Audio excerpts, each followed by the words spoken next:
અંકલેશ્વરના rural police મથકનો staff પેટ્રોલિંગમાં હતો તે દરમિયાન બે ઈસમો પિકઅપ ગાડી ભંગારનો જથ્થો ભરી ઝઘડિયા તરફથી અંકલેશ્વર તરફ જનાર હોવાની માહિતી મળી હતી।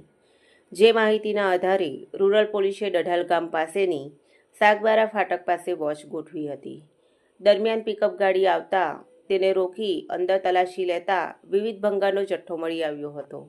પોલીસે અંકલેશ્વરની શાક માર્કેટ પાસે સંજયનગરમાં રહેતા પિકઅપ ચાલક પિન્ટુકુમાર શ્રીનિવાસ પાસવાન અને ભડકોદરા આદિત્યનગરમાં રહેતા કનૈયા પ્રસાદ બિનને ભંગારના જથ્થા અંગે પૂછપરછ કરતા તેઓએ સંતોષકારક જવાબ નહીં આપતા બંનેની અટકાયત કરી ₹1,24,000નો ભંગારનો જથ્થો અને 2 લાખની પિકઅપ ગાડી મળી કુલ ₹3,24,000નો મુદ્દામાલ કબજે કરી ગુનો નોંધી કાયદેસરની કાર્યવાહી હાથ ધરી છે।